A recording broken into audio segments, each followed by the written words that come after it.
Okay, good morning, everybody, and welcome to Bay Networking here at the Beacon Restaurant. Welcome.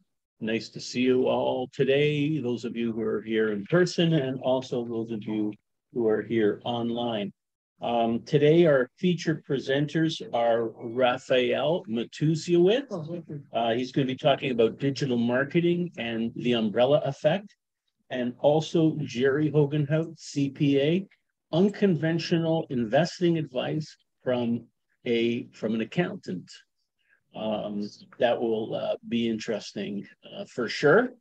And so let's start by introducing ourselves. The typical format is everybody takes about a minute to introduce themselves. Let us know what you do. Don't be shy. Share your business cards.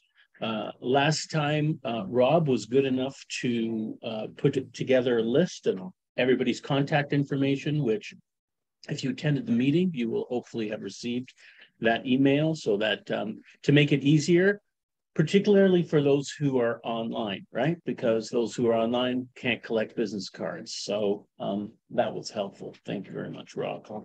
Okay, so let's start off with Lori Primich from Clean Moving. She was here with us last time on Zoom, and today we see her in person. Welcome. Tell us about yourself, please. I'm Lori Primich. I just moved to Wasaga Beach just over a year ago, loving it up here. And I own a business called Clean Moving and Disinfection. And I help people who are moving, usually empty homes, but I help with stagers, realtors. I'm even helping people who aren't able to pack.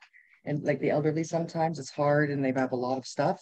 So it's just being able to help people transition into new homes. So I'd love to help anybody out or anybody that you know. That's Thank you. great. And you moved here from Aurora. Yes.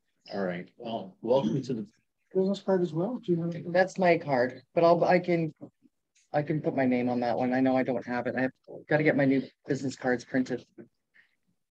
All right, very good. Lori, welcome, and thanks for the introduction. Next, we have Rob Hutchison, real estate agent extraordinaire. Extraordinaire. Medium extraordinary. Been with us since last week. Since the beginning. I start to see your videos online. You're producing videos on YouTube. Yeah, sorry about that.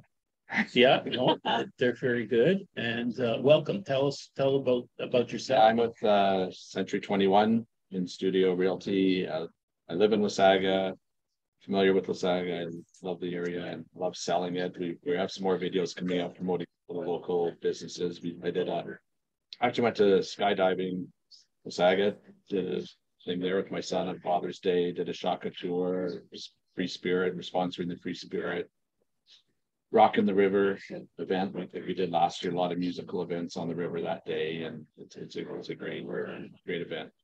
Forward to it. And anyway, the house, everybody wants to hear about my personal life, but I'm sure they want to hear about what's going on in the housing market. Yeah.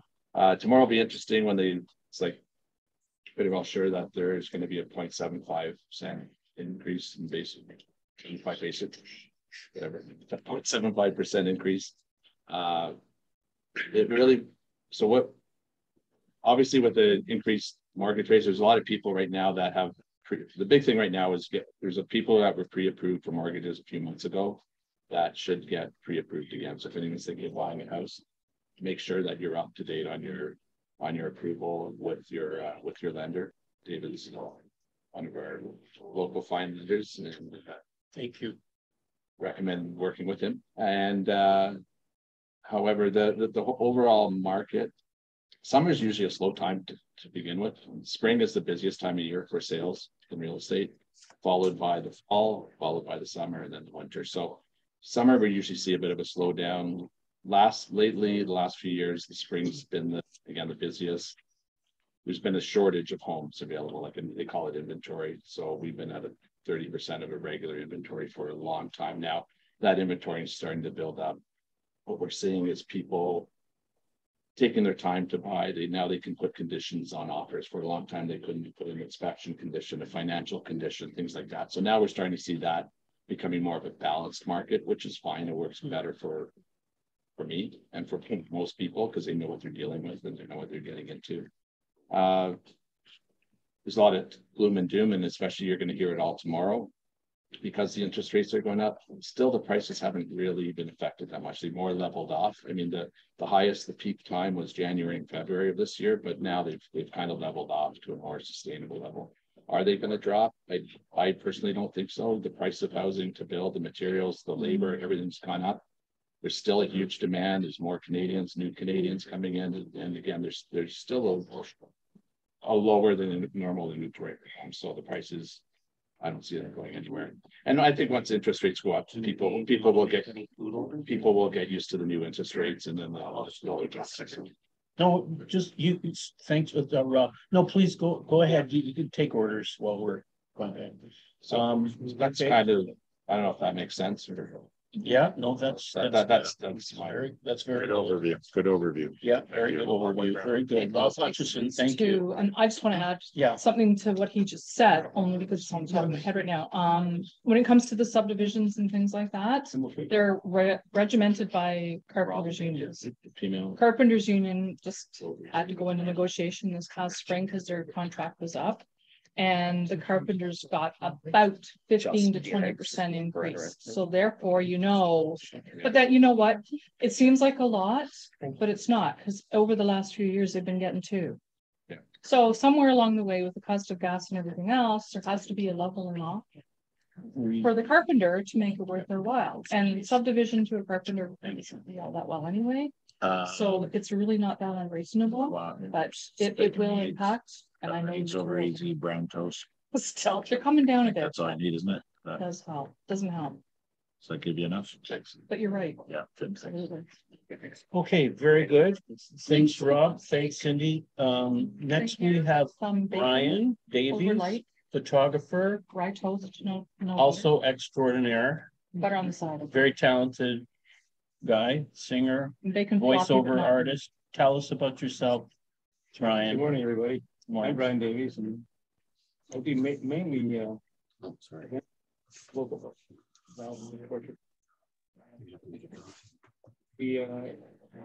David has encouraged me to pursue my dream of singing Frank Sinatra songs. So we sing a few Sinatra songs around town, and here, there, and everywhere. So I thought about naming the company To Be Frank. It's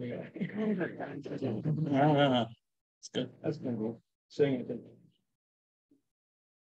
Excellent. Thank you, Brian. You might catch Brian today at the farmers market. He might be there to sing some songs between 6 and 7 p.m. at the Saga Beach Farmers Market at the Recplex today. Oh, yeah, very good. Thank you very much, Brian. Next up, we have Ron Skelly, HVAC man, and also great sunset photographer in particular in beach. Tell us about yourself, please. So Blaze Mechanical, we're heating and air conditioning. I thought I would just show you guys this today. It's on your side there. Just a product we have. It's pretty exciting. Thank you. It's what it does is what you're looking at there is an evaporator coil. That's on your air conditioner and it goes above the furnace. So on the left side, you see after a few years, it collects a lot of bacteria. It's always wet because it's doing the air conditioner. This is a UV light that goes above that, and it basically kills any bacteria, pathogens, viruses, including coronavirus, flu, dust mites, mold. So yeah, I'm pretty excited about it. It's UV light system, and it's for businesses and for homes. We just installed one in Saga Beach at home. They're really happy with it. A lot of allergies in the house. This particular one, though, that's your evaporator coil. We usually put 2 lights in the system. One goes above that coil, and one goes where the air goes into the furnace and cleans that air as well. It's a tough product to sell, I'm finding, because there's nothing to look at really. You're selling it's a lighting system basically. So it's hard to get to grasp what the product does. But so I'm thinking it'll probably be more popular in the business environment, where in a place like the Beacon, they may want to purify the air, but in the establishment. Now we're seeing a lot of homes in rural areas use UV lights in their water system Yes. as a filtration for the same reason, right? Same And, reason. and we've seen it in a lot of instances where water tests have been negative for different reasons. And they put a UV light in on the water system and it clears them all the bacteria. So it's, I think now that I'm saying them on air systems too, I think you're going to do probably see them a lot on other systems. Same exact premise. Kills bacteria, pathogens. First time I came across that was that people were selling hair dryers that had the UV light in them too, so that not blowing the air, kill the air before it hits people's. The nice thing about this system is, it's installed in your duct system, so it does your whole home or your whole business. And they're probably pretty inexpensive too.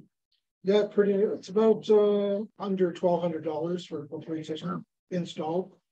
So yeah, it's pretty inexpensive compared to products. And do the lights have a lifetime? Should change every 3 years. So it'll be a couple $100 every 3 years. Yeah, the water ones you have to change every year. Probably a harsher environment, I guess. It's cool. So anyways, that's our UV light system. We're just starting to promote it. We'll see how it goes. I'm creating literature, and we'll look at businesses and homes as well, and promote it to both markets, and we'll see what happens. How are you marketing this? I'm just curious. Sorry, How do you plan on marketing this? Facebook, and just people that we install a furnace or an air conditioner. It's a good time to talk about it if they have a need for it. So I'm just in my head right now. I have a friend who has a detached apartment in her house, and her husband is immune compromised. And I know she's always been paranoid about COVID and everything else. And I'm just thinking, like, even people who have Airbnbs and things like that would be a perfect fit for some of those people. And I'm going to pass this information on because I think she might possibly be interested. You know who I'm talking about. Maybe you know who I'm talking about. Wendy. Oh, right. Yeah. Because I know she's been paranoid about it. Yeah. We're going to promote it to be. Yeah. Yeah. Okay. Right away. Yeah. Or even people who have like apartments in their house and stuff like that, because Sure. you just don't know. You can be as careful as you want to be in your own home and your own environment, but if you've got a shared furnace, you have no idea where some of these people are and how careless they're being. That's That right. sounds crass. Because I was thinking more of the business market, but Right. when you say that with homes, with shared homes or Yeah, businesses, that type of thing, that's a great application. I would Thank you. consider it. You're welcome. Okay, so Okay. that's the product, and yeah. Good. Okay, thank you very much, Ron. Good information as always. Next up, we have Jude St. Fleur, insurance man, investments. Tell us about yourself. Jude, what's new? I know there's some new exciting things happening in your life. Yes, absolutely. It's exciting. So yes, name Jude St. Fleur. I guess everybody kind of know me a little bit.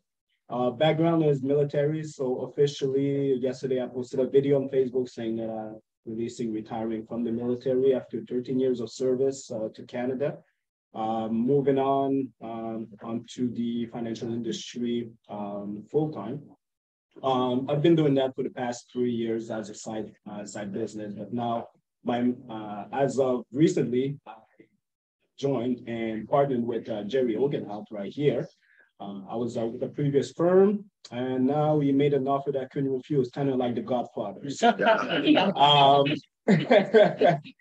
I still, my main area of focus are insurance, so more predominantly the life, critical illness, the whole 9 yards. So anything that you can think of, I have access to it. Health benefits, permanent protection, which is a huge thing, especially for realtors, that they could use their company, I guess the corporation, and use those permanent policies so they can have access to funds. And it's a fantastic product that we could talk more in details. But more so on the investment side, do have access to everything under the sun that you can think of.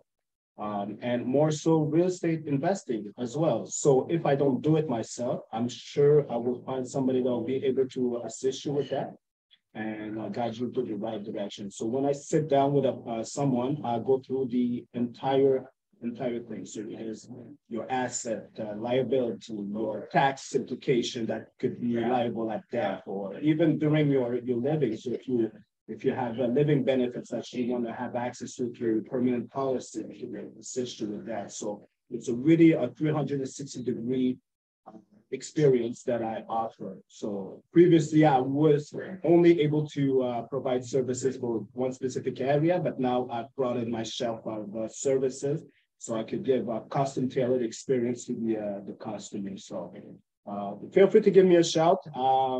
Obviously, within the next couple meetings, I'll do a presentation on what exactly I could do as more in details and see if it piques your interest.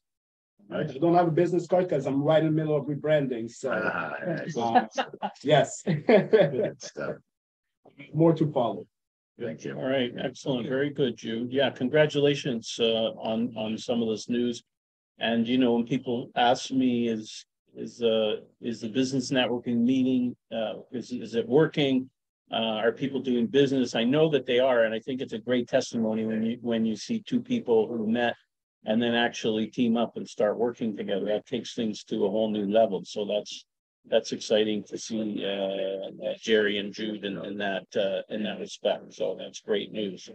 Next up, we have Cindy Jameson from Tofino Windows and Doors, and also Jameson Contracting. So just don't want to correct you, but it's not windows. Door and trim. Trim, sorry. Door and trim. Trim and door. I get asked all the time about windows. Yes, now, if anybody wants windows on the Jameson Contracting side, I can help you out in that one. But I work for Tofino Door and Trim. It's a trim supply company. We supply doors, moldings, custom stuff, custom exterior, wood doors, fiberglass, steel, you name it, anything pretty much is doable. If somebody wanted just like a bathroom done in the lower level, Yeah. the walls and stuff, you do that. Tiling, we don't, but we can certainly find tile guys that would. We could certainly coordinate it all. Yeah, we could look after that. I will let you know that we're like booking into fall right now. We're a little bit busy, which isn't a bad thing, but anyway, so yeah, so that's one part of what I do. But the other side is we also, Jameson Contracting has been in business for a long time. And it's renovations, it's installation of trim, it's finished basements, bathrooms, that kind of stuff. Fences when we have time, decks. Okay. But anyway, that's what we do. We basically we've been in this area now for 2 years, but still have stuff down south, which we're trying to get away from. But with my leads from Tofino, it's hard to sometimes because I get them all the time and I get people that don't want anybody else, but it is what it is. So, also a good problem to. Yeah, I know, I agree with you. But who wants to go to the city if you don't have to? 100% agree. Especially when you're up here. So yeah, so it is a good thing to have. And like we are busy, like I say, we stand behind, we're licensed, we're insured, LVSIB, all that stuff. So you're not getting a tail light warranty like you do from some. So anyways, just that's what we do. All right. Are you hiring? You do it. What's that? Are you hiring? What do you I know somebody who could build a house. So oh, really? yeah, See, we don't necessarily, we can build a house, but we're not really so much into that. Right. My husband's trying to like wind down a little bit, but it's not. So I just, if you wanted a contractor, You know what, I'll get the information from you because sometimes I do get people asking me those questions. So I'd be more than happy to take that information for sure. Thank you. So do you put your name on here? Or is your name on here? Yeah, my name is, okay, sure. It's on my Tofino card for sure, but I will put it on here. Oh, okay. Yeah. There we go. Okay. But I'll give you my There we number too for reference. Okay, very good. Cindy, thanks for that. Let's go over to Dawn and Norm. Dawn, do you want to introduce yourself, please? Actually, I'll let Norm talk first because he has to slip out soon. So Sure. go. Hi, everybody. My name is Norm DiPietro. I'm the owner of Blue Mountain Design Center. I sell blinds and shutters and Mirage retractable screens. Been in business for 7 years. I had a business store in Collingwood for 5 years. Decided to close the store location in 2019 to go totally mobile for my home because everything I do is custom anyway. And then COVID hit. So I think it was a good decision on my part to do. Another option thing is Mirage has come out with a new retractable screen, which is a big seller now, and it's keeping me busy. It can go 10 feet high and 14 feet across, and it's captured mesh, so it's captured at the top and the bottom. So I can do large openings and also with the single doors or the French style doors for Mirage. I'm selling more of them than I am window fashions right now. So that's it. Okay, good. Norm, thank you very much. We've heard very good things about you from people who've used your service. People are very happy. So glad you could join us today. Know you're busy. Don, welcome. Good to see you. We've been advertising with Don in the Wasaga Sun, and we've had good feedback. People are telling us that they've seen our ads. A few of us have advertised, Ron, Jerry, myself, and the farmers market. So tell us more, Don, please. Okay, so I've been with Star Metroland Media for over 10 years now. Prior to that, I was with Sun Media, the Toronto Sun, for 17 years. So now I handle all forms of advertising, newspaper. We have over 70 publications, weekly publications that I can get your message out to. Obviously, our local one is the Wasaga Stainer Sun and the Collingwood Connection, the Alliston Herald. Yeah, and also I do flyer print distribution. We have magazines. Our Good Life magazine's been around for over 15 years as well. Yeah, so I'm your local rep if you want to do any sort of advertising. We have specials that come in all the time, so just reach out if you need it and we can talk. Very good, Don. Thanks very much. And I know Norm uses your service too, and it keeps him very busy, right? Yeah. That is correct. All right, glad to have you with us. Okay, so I'm going to do. Hey, Norm, you got something else you want to tell? No, I just heard my name. I gotta go. I got a big install in Barrie today, so. We're just saying good things about you. That's all. Oh, I appreciate it. Thank you so much. Okay. All right, Thanks, very everybody. good. Great day. Thank you, you too. So I'll just talk a little bit about mortgages and interest rates, since that's a key topic, and then we'll move on to our feature presentations with Raphael and Jerry. So Rob mentioned a couple of good points about interest rates. Probably people are wondering about that, locking in this and that. Well, first of all, I mean, if you're interested in getting a fixed rate mortgage, then yes, locking in is of value. Whether you currently are in a mortgage with a variable rate, or whether you're looking to purchase a property and you want a fixed rate. If you want a fixed rate, you can get a rate hold for up to 120 days.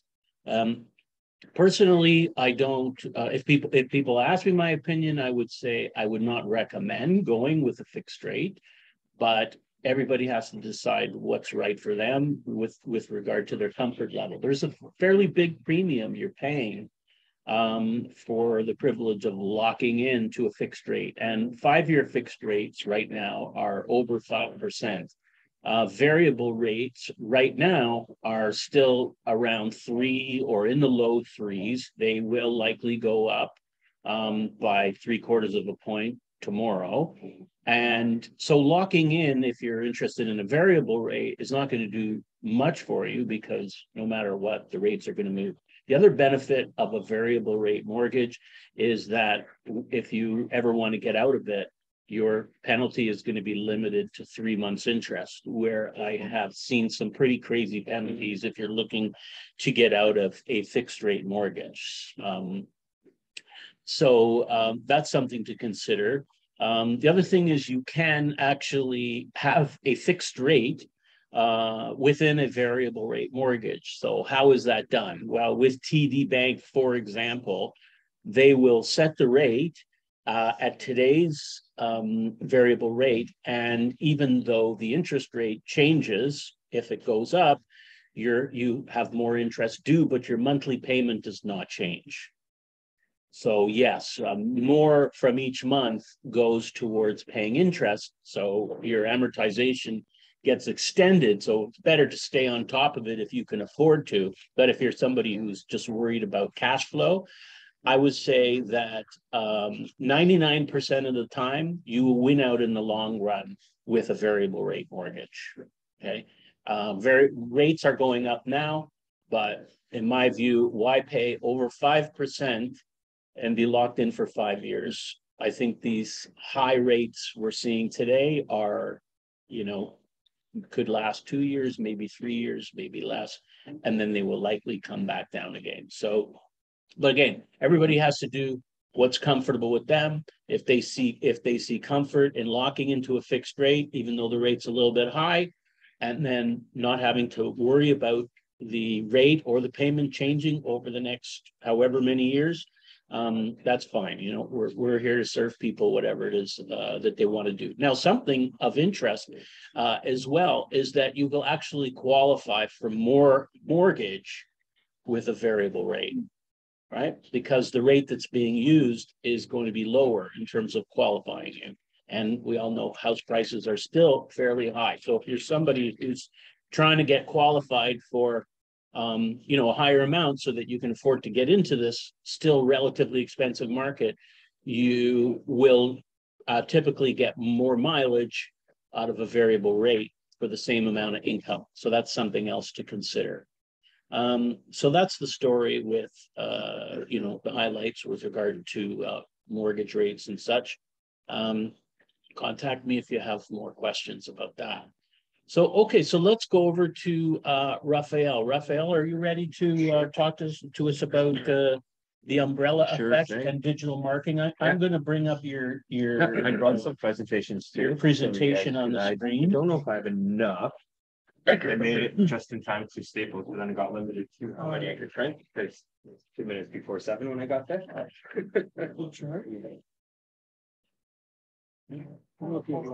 Don, can you please confirm, are you able to see the presentation on the screen? Thank you. I'm going Yes. to assume. Yes. Okay, thank you. Okay, so yeah, I don't know if you're gonna be able to see the presentation if you're around the table, but it is being recorded, so people who watch it later can see the presentation. Okay, awesome. Okay, great. I don't know, it's better if I stand or sit, probably sit. Yeah, sit. Probably sit. Yeah, there you go. Thanks, David. My name is Raphael. I'm the founder and CEO of The Umbrella Effect. We are a digital marketing agency that's based here out of Wasaga. I'm operating for just almost a year and a half now officially, with a niche of really focusing on local service and local professional service companies within the area to really assist them in terms of finding their true brand and how they depict their brand across their community and potential clients, and then as well as with other factors, for instance, with like lead generation. Now I could ramble on for the 5 pillars forever and ever of digital marketing, but today I'd rather give like a quick overview of what the 5 pillars of digital marketing are that we provide, and some quick actionable tips that you could actually take away today and provide in your website or digital marketing channels. So we'll start off with website experience. It's in the end of the day, especially now after COVID, and a lot of companies have realized that it's that in the end of the day, your website now is your digital hub of your business. If it's not found, it's a lot of people won't trust it anymore.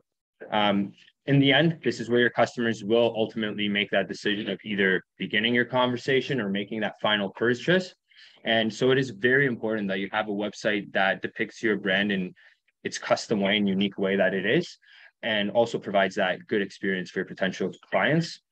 Around website experience today, I really want to focus on talking about call to actions or buttons, links, and forms. A lot of the times when clients come into your website, they already know what they want to do. They want to talk to you. Give them a very easy option of talking to you. When they get into any of your various web pages, give them an option to fill out a form, press a button that could call you right away. That's why, like, where possible, just really try to have at least one button or form throughout each page of your website so that your clients could always have an easy access point towards you. Next, we're going to move on to search engine optimization, SEO, as everyone calls it, but really it's online visibility. How are people finding you online when they search on Google or Yahoo and those fun search engines? It's really the strategy and execution that's going to result in your potential clients finding you for the exact services, industries, niches, and overall brand that you provide. One of the very first things when a client enters your website and when a search engine goes through your website is the heading and hierarchy. The heading and hierarchy, as you see on this picture here, is that very first main title almost that you see. It's very important to have this structured in a way that A, describes exactly what the user can expect to see on that web page, and B, the keyword phrase that you are trying to attempt for. So in a way, you're hitting both avenues. You're showing your user what they're going to expect, and then you're helping Google understand what your website is. It's very important to have one main H1 throughout your various web pages, because the minute you start having duplicates across your website, you start competing against yourself instead of competing against your competitors. So it's very important to ensure that your headings are always focused on your, if possible, your geography, but really the service you provide, and if possible, your brand as well. We're going to move on to the digital ads portion, the other third pillar of digital marketing. As SEO deals more with the mid to long-term effects, digital ads acts as your avenue for short-term results. When created properly, it really could drive those brand recognition and leads through your various service promotions and overall geographical locations that you provide. I'm going to focus just a little bit on Facebook ads specifically and around visual appeal, as it is very, very, very important. When you're completing your ad criteria and your ad is done, you know your geographies that you're going to be serving, or your audiences, the content, and overall the campaign that you are running, it's very important to also put in visually appealing and high quality images. Why? Platform is highly competitive. People consistently scroll and, in fact, mindlessly scroll through it. They will not see your ad if it's just some text and maybe a quick little image.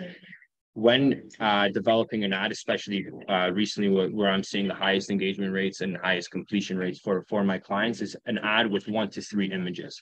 It freezes their attention on the high quality image, and not only freezes their attention, but then changes their behavior altogether, because they're going from scrolling up and down to now they're scrolling left to right. So they're changing their behavior and they're focused strictly on what you're talking about and nothing else. If possible, and if you have the capabilities, also put in a video. Video ads is also very good to do. Fourth pillar is around digital content creation. So your blogging, your content research, your keywords, all that fun stuff. You're the thought leader in your industry and your specific thing. So it's very important that your potential clients are keeping up to date with the information you're providing, be it off your industry niche, your community, what's going on with the community, some of the fun stuff, for instance, like how Rob was saying that he's doing, putting that out there. So your current client base, potential client base, see all the different aspects of your business. A lot of companies, they do usually I see two things. Either they A, don't develop blogs at all, or B, they just blindly pump out blogs based off what their competitors put out. Yeah, this may result in you having a lot of content throughout your website. And yes, you're going to come up for more searches, but how relevant is that to what you provide to your customers? So try making, putting some time and effort towards either monthly or quarterly sessions on what you're going to be producing that is based off your goals for the blogs. Do you want more users coming in? Do you just want to start being known as a thought leader? Do you want actual more form completions?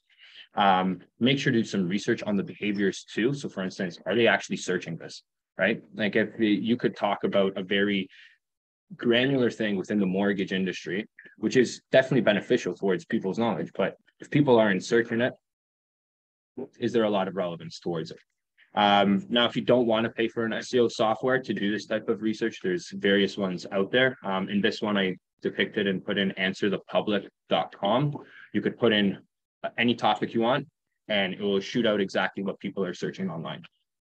There are fallbacks to it because it will only show you what people are searching. It will not tell you how difficult it will be to become in a good position online and how many people are actually searching it.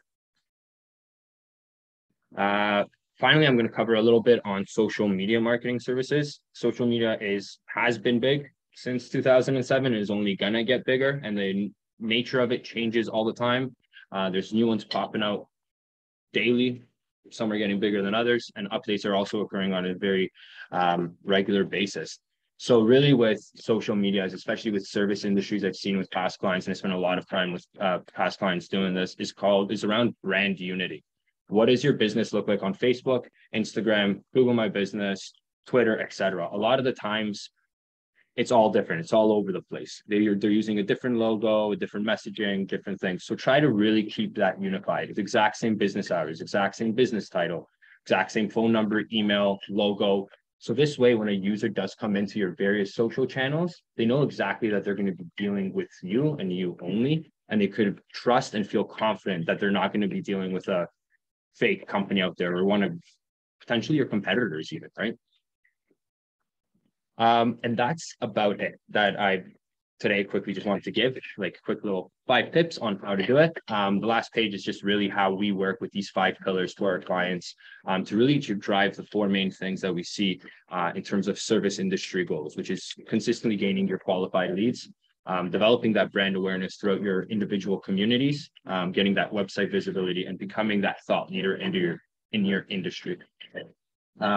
The last page, there's my contact info. If you ever want to learn more, I'm more than happy to discuss it. I live and breathe this stuff. So if any of you want to, let me know. And yeah, and finally, also, I wasn't sure, I don't know how many people are here today, but I'm planning on starting shortly a webinar series that would be covering different topics within 5 industries. So just keep an eye out. Hopefully there's a good interest around it, because there's a lot of service industries within Wasaga, Collingwood, and all these guys that could benefit a lot just from quick little tips like this. So that's it. Okay, good presentation. Now, umbrella effect. How did you come up with that name, and what does it suggest? Sure. So the umbrella effect, affect is the verb, whereas effect is the result. So the umbrella effect really provides the positive effect within your brand awareness and sales industry. Where do I cover it? Where did I come from? Well, the umbrella has its spokes, and each one of these spokes falls under one of those 5 pillars. So it covers everything under the digital marketing side in terms of importance. Okay. More coffee. Yes, please. Yes, please. When we're talking about blogging, like, do you recommend that people write their own blogs? Because, you know, it takes thank you very much. Not everybody knows how to write well, and it can be very time consuming. So how important is it, or is it necessary for people to write, or is it worth hiring a writer or somebody? It could be done in 2 ways. When I deal with my clients, I also act as a more of a consultancy style to it, where I will converse with you and we'll set up whole schedules, talks, and everything to ensure we're all on the same page of what we're discussing. Dealing with service industries, especially professional service industries, be it in investments, mortgage, realtors, there's a lot of nuances that I will never know. But I do have a lot of skill when it comes to writing blogs that produce. So using both of those avenues and just research, we work together in that sense to produce blogging. Is it important? Yes, it is important. The more you produce around the actual industry, the service you provide, the brands you serve, the geographies you serve, the more searches you're slowly going to start coming up for, right? SEO starts from the second you go live, and it only takes time and gets better and better and better. So the more blogs you're publishing, the more content now you're starting to rank for.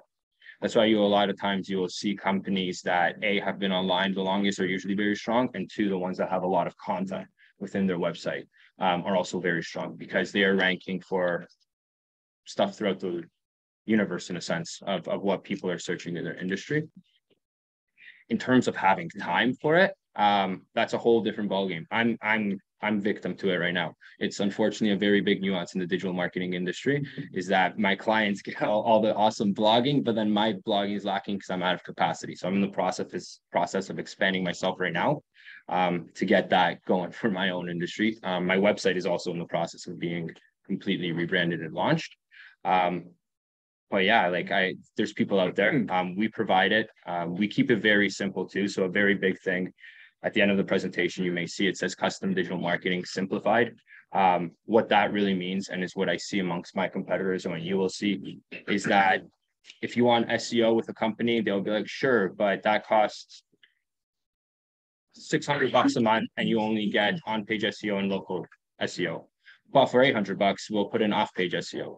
I like to keep it simple. For a set price every single month at $349, you get blogging services done for website copywriting and blogging. SEO full picture, $349 a month as well, right? And then across the board for the other pillars. Website development services are a little bit different, but it's just one-time fee.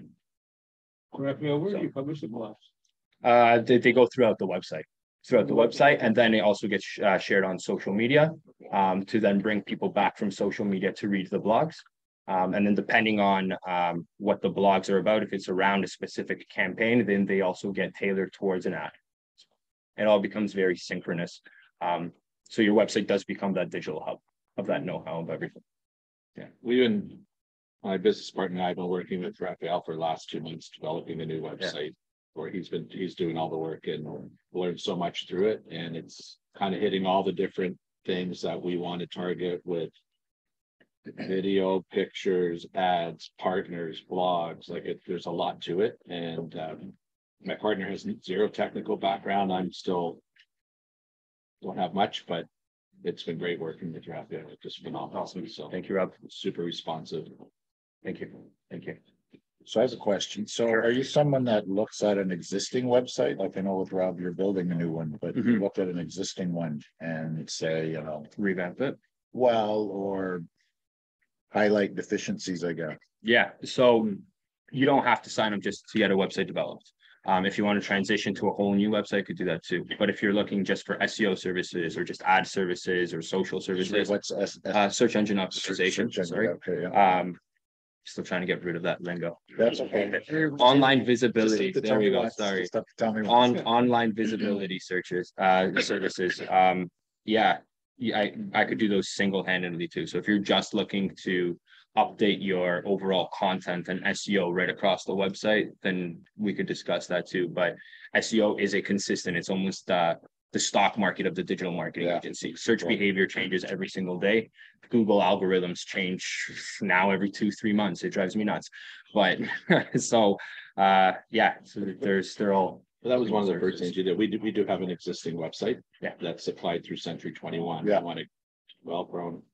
But even at that point, Raphael looked at all the links and all the stuff and said, there's redundancy, there's stuff that doesn't. Well, that's good. Align. I need these links don't go anywhere. These links are outdated, that type of thing. Yeah. So it's just a kind of an overhaul for them. Yeah, so we have a website, but there's different angles that we're looking to target, which our current website really doesn't cover yet. But so to have somebody come in and do an oversight, highlight deficiencies as far as our marketing goals. So they don't even have to come in. Yeah, exactly. Yeah. So, and I didn't actually, I realized I don't have it in the slide, but really my client process, I try to simplify it as much as possible. You guys are busy just as I'm busy. So usually how it works is we set up an intro call. During that intro call, I come in with an audit, as Rob said, a pre-audit based off what I could find out there, where I go through these various pillars, as I refer to them. From there, we have a discussion around what we can or cannot do based off your goals, right? Maybe it's literally you just want to update your branding across it, and we'll figure it out from there. After that, I go away and develop that further almost service agreement, so to speak, and move on from there. There's also a big kickoff call.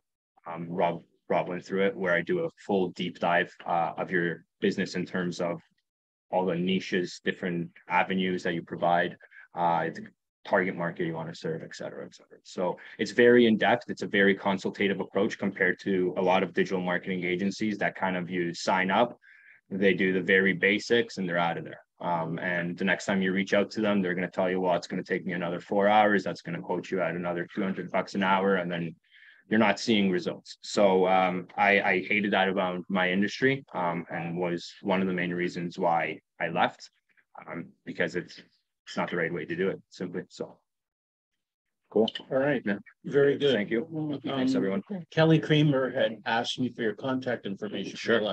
Which I had. I gave it to her. Just wanted to let you know that people are asking, and awesome. Great to hear that Rob is working with you too, Rob and Shauna. That's awesome. Love to hear that. So thanks. Good presentation. Oh, and then for the people that are on the Zoom call, at the very end of the slide, of the presentation, there's my contact info, Yeah. as well as the website and LinkedIn It button. was that up on the links to- screen for a Perfect. while. Awesome. Yeah, Thank you so much. yeah, for sure. Good presentation. Thank you. So next up, we have Jerry Hogenhout, CPA, very experienced, seasoned accountant, cut his teeth at Deloitte Touche, loved the investing part of the business, got into investments, largely real estate investments, is an investor himself. And the only guy in Canada to have been licensed in all the pillars, mortgage broker. What are they, Jerry? I'll let you. MFDA, mutual funds, IROC, stocks, bonds, EMD, private equity, mortgage insurance. So he's seen a lot and smart guy. We've been working together for a long time. And so Jerry, floor is yours. Okay, wow, thank you for the introduction. Not much more to say after that. I just want to start, David, thank you again. It's great to hear people connecting through your efforts of doing this. It's nice to see Raphael's doing business. Jude, thank you for your confidence. I look forward to joining our family, and it's just awesome what you're doing here to connect everybody. So anyway, so David wanted me to kind of have a chat about the investment marketplace. The interest rates are going up, so maybe correlate that and just give an overview of how I see the investment marketplace, what's going on. Always a good time to talk about the investment marketplace, but certainly when there's more uncertainty out there, it gives us another reason to talk about the investment marketplace, what's going on out there. You know, the interest rates are going up, right? Tomorrow again, what does that mean to our investments? All this uncertainty in the world, you know, Russia, Ukraine, what the hell's going on? A lot of noise out there. You know, from day one, you know, we can't avoid the noise, but we really, it's much easier to go back down to the basics of investing, the fundamentals of investing. And again, as David said, I'm a CPA, so we got this training in tax where our minds are balance sheet related, income statement related, and we take that approach into the investment world when we talk about fundamentals of investing. So what do I mean by that? Balance sheet really is your assets and your liabilities. Your income statement in simple terms is your income and your expenses. So I know when I analyze an investment, you know, the balance sheet, the asset is there to protect your principal. So when we manage money, we do two things, really. We want to get the client a rate of return, but more importantly, in my opinion, is the protection of capital. And that's one of the pet peeves I have with the industry. I find the overall industry has it backwards. Everybody's chasing returns. They're promoting whatever they're selling based on the rate of return that they're targeting and hoping to get you. Whereas I've always thought that's really backwards. I think the first thing we should try to do for a client is protect their capital, and then try to get them a rate of return. So when we go back to the balance sheet income statement analogy, again, the balance sheet, we're looking at what asset it is and how well protected is it or insulated from all the noise that's going on, the interest rate hikes, Russia, Ukraine, everything that's going on in the world. And we also then, so that's more of a protection of capital. We look at the balance sheet concept to protect capital, and then we look at the income statement side of it to protect our revenue stream. Okay, whatever we're investing in, you know, there's a revenue stream that generates the value.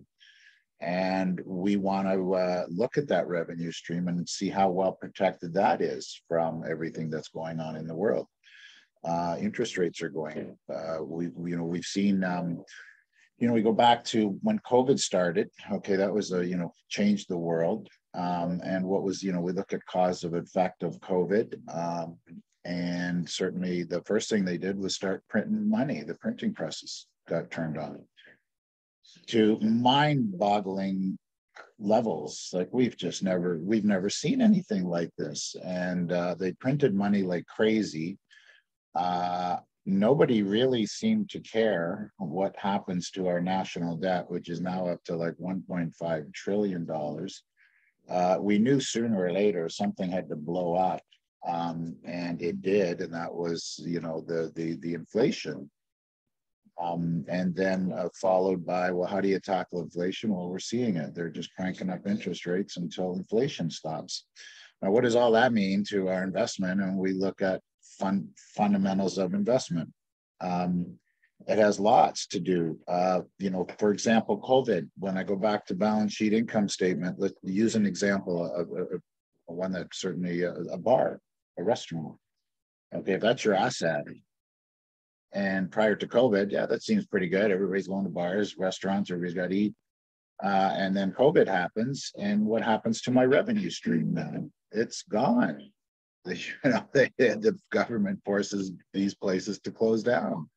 So when we look at that revenue stream, we're like, oh, well, that's not very good. We've got an asset that now our revenue stream is zero. So, we look at the type of assets that really don't get impacted with this, this noise that goes on in the market. And again, we go back down to basic fundamentals, and that's why most of you know that I like real estate related investment opportunities. And that encompasses a lot of different type of investment options. A simple way to describe it is when you look at a house, you can either own that house directly, individually, a rental property. You own your own rental property. You can own that house, or you can lend against that house. So again, on the ownership side, you can own it individually. It's a rental property. You can own it as a group. That's a real estate income trust. On the lend side, you can lend individually, private mortgage lending. And you can lend as a group, and that would be a syndicated mortgage or a MIC. So we look at the asset, again, the balance sheet income analogy. I look at the balance sheet, and there's a house, and there's good real estate and bad real estate. But if what's a MIC?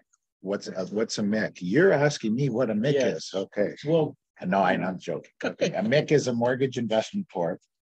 So back to my analogy, there's a house, and again, you can own it either directly or through a REIT, or you can lend against it directly or through a MIC. So what a MIC is people just pool their money into a fund, and that fund will lend money out to various projects, larger projects. They'll do private lending, but your money is involved in a pool. So you really don't know what house it's being lent against, but there are rules and regulations that restrict what those MICs can invest in. MICs are great. You get your 7, 8, 9 points. You're protected against the property. So MICs or private mortgage lending is a great way. I've always said two of the best things, in my opinion, that we can invest in any market condition is real estate income trusts and private mortgage lending. And both of them are secured. So again, back to the balance sheet income statement, our balance sheet, our asset is secured by the building, and the income flow is protected by rent in the case of a REIT or mortgage interest on a mortgage. And the reason I'm really pro REITs, real estate income trusts, and for those that may not know what they are, it's really just a fund of apartment buildings. And the reason I like them is because we're all pretty familiar how a rental property works. We collect the rent, we pay the bills, and we have net rent. And if we own our own rental property, we've all experienced that. But you can also, REITs are great for people who have owned their properties for a long time and just want to move out of being a landlord. Lots of clients that I've had have owned their own properties forever, and all of a sudden they get a little older, they're dealing with tenant issues, and they're like, you know what, I still want to own real estate, but I don't want to be a landlord. We move those clients into REITs, and they're very, very happy. And again, back to the balance sheet income statement equation, it's the rents that drive the value on these REITs. So when you look at rents, you look what's going on in Canada anyway. You look at our debt, which is now like $1.5 trillion, just mind-boggling. You know, what impact does that have to, let's say, a REIT? And it has a lot, because the debt has to be in correlation to GDP, our gross domestic product. So if the government can support that level of debt if our GDP goes up. And one easy way for our GDP to go up is to open the doors and let immigration continue to come in. And that same analogy has happened for the last 20, 30, 40 years. It's just amplified now because they borrowed so much money. They got to bring people in because people will buy food, buy gas, buy clothes, spend money. So that increases our GDP. So there is no reduction of the people coming into this country. Now, what's changed a lot over the last few years is these people are coming into the country and they can't afford a house. You know, some can, some come with money, but most of them are coming into this country unable to buy a house. So they rent. And so there we go with the income that fuels the value of a REIT is the rent that comes in to fuel that value is very solid. There is the vacancies are zero, like nothing. And vacancies are actually a good thing now because even myself, when I replace a tenant, they're going from whatever they're paying up another $500, $600, $700 a month. So I mean, it's good and bad. Good for us as investors, bad for the poor tenant that just gets further and further deeper into the trap of never being able to own a house. But again, we're talking about an investment perspective. So when we talk about REITs and we look at these apartment buildings and we look at the revenue source that is needed to fuel the value, that's as strong as it's ever been and going stronger. These rents will continue to go up. So it's a great area to focus on when we say, you know, there's a lot of noise going on out there. Where should our money be? And again, you know, there's good real estate income trusts and bad real estate income trust. A lot of it has to do with location and management. I'm always a fan of the 2-hour radius, like 2 to 3 hour radius outside of Toronto. I think if you go from Niagara Falls to London to Waterloo to Owen Sound or really to Peterborough and in any multi-unit investment in that area is certainly satisfies our balance sheet need to protect our investment and our income statement side to guarantee, you know, to support our income revenue stream. Yes. Well, talking about investments, I'm here, you know, looking at senior homes or assisted living, long-term care. I believe we got one going in by Foodland, that sort of thing. And that's something that I would be interested in that. And there are REITs that are designed towards senior living. So when I talk about a REIT, you can have many different kinds of REITs. You can have high-end REIT, you can have low-end REITs, you can have medium. I like the low end. I look at the housing market and I kind of say, okay, there's a low end, there's a medium end, and there's a higher end. You know, that higher end is there's a little more risk in that. And as we see the market, Rob, I agree with you 100%. You know, there's been a little softening, I guess, of the market, but I really don't see prices, you know, this looming crash, I don't think will ever happen. And a lot of it has to do with the low end of the market. Because if there's a market correction, you know, the high end's going to come down. Those $1 million homes will get hit a bit. The medium market will try to go down, but the low market will sustain itself because it's also valued on cap rate. So the low end market, those little rental townhouse condos, their value is supported by what they'll get in rent, and what they're getting for rent now is crazy. So even when there's a market correction, the rent doesn't go down, rent goes up actually. So to have that rent value protect the cap rate value of the lower end of the market tells me that the medium market can't go down too low and the high end market can, but you know, our whole philosophy is built around that medium to low end rental revenue market, which again has proved everybody, anybody that's invested in a REIT has made their 10% very consistently and not up and down. I mean, when we look at people's investments, we simplify it to go, they're either in the public market, which is stocks and mutual funds, or they're in more of a private market, which is really more real estate.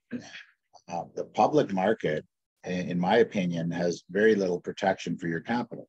I mean, people talk, I mean, They talk about the market, oh, stay invested, stay invested. I don't agree with that at all. I say there's nothing wrong. You don't need diversification in your portfolios if you know what you're doing. There's nothing wrong with having 100% of your money invested in the right kind of real estate.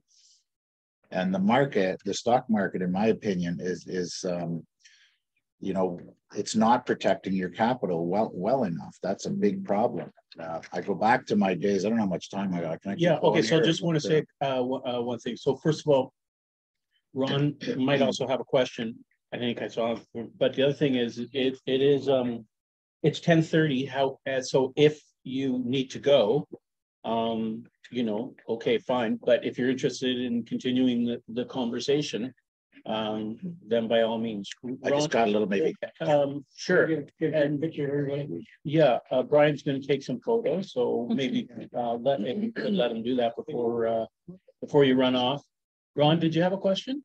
Yeah, I just wondering, if there's a lifestyle for buildings? Yeah, so we own apartment buildings. Here, I'll get the picture going here. Thank you, Brian. Yeah, there is a lifespan. We've actually bought 3 apartment buildings in the last 6 months. I'm getting outside of Ontario. We're going to Alberta. There's no rent controls in Alberta. The price per unit we're buying these apartment buildings at $60,000-$70,000 a unit, which is How much? 60 to 70,000 for a 2-bedroom apartment. My math works at about $750-$800 for a 2-bedroom unit. All for my whole business model works. Can't do that in Ontario. But what I did want to add as I conclude, back to the stock market, the reason why I'm a bit skeptical in the stock market is some experience that I had when I worked at Deloitte Touche. We did what's called IPOs, which is initial public offerings, where we take private companies and we take them public. And the reason they go public is to raise capital in the public markets. And to make a kind of a long story short, we got involved in that whole process. We'd go and value your company, a private company, and let's say it's worth $2 million and you want to go public. So we would value it at $2 million. We would issue and create 2 million shares. So the shares are worth $1 each. We give the owner half plus 1, so they still have control. We go to the market with half minus 1. And we know those shares are worth $1. And when it goes through the whole underwriting process and the stockbrokers get it and start sending it out, it's trading on the markets at $3 and $4. So it's worth $1, trading 3 and 4. And if everything goes well at the end of the year, let's say your money doubles, it goes from 3, 4 to $7 or $8. You think your stockbroker is genius because they've doubled their money, but the fundamentals are the same. It's worth $1. It's the stock market that has pushed it up to $8. And that is true, in my opinion, of every stock out there. Every stock out there is trading way higher than its liquidated value. So that's when I say, when we use a balance sheet approach, what's protecting your capital? You're in the stock market with a stock worth $8. The real liquidated value is maybe $2. Or are you invested in real estate where we know the value is exactly what it is? Cap rate valuations are very similar. It's pretty easy to figure out what an apartment building is worth based on how many units and the rent they're getting. So from a protection of capital point of view, there is no comparison that the private market supports you much better than the public market. And the revenue flow from the income statement side, we can control that. We look at the REITs, we go, the rent is great. We're going to get rent forever. And you can't say that with a publicly traded company. So we're very skeptical. The public market is more your casino-rama. That's what I call it. There's your casino-rama, go gamble. But if you really want to invest, make sure your capital is properly protected and the income stream that supports it is very sustainable. So I know we're past our time, so I can chop it off there. Yeah, so I just want to mention, so again, second Tuesday of each month, we might change up the venue next time. So if you're not getting my emails, let me know. Otherwise, hopefully, I usually send out 3 emails the week before, every couple of days as a reminder.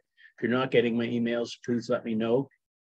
So just keep an eye out for next time, because we might try a different venue, just to, just something different, and to give local businesses an opportunity to have some of our morning breakfast meeting. Ron, I was just saying that we might move around a little bit next time. So please watch out for our notices to see where we're going to wind up for breakfast. We might just try something different. And that's it. So if you want to hang around and chat amongst yourselves or with Jerry or Raphael further, by all means. And it was great to see you all today. Thanks everybody for coming. Hope to see you next month, if not before, and bring your friends. Thank you. Thank you so All right, much. thank you. Great. Thank you, David. Thanks a lot. Available today or later. Yes. Yes, So. And we just do you call paid it the REITs or Yes. something? REITs, Real Estate Income Trust. Okay, so is there a minimal investment that you need? 5K, right? Over. Yeah. So Are, if you're is this gonna the right move email to reach out? investments from Yes, yes. And if one we reach out venue, for sure. that venue, Yeah, for 'cause I started a example, new business and that's, and I know that there's an I'm on implication the- of. Bye, Dawn, if taxes. you're still there. Bye.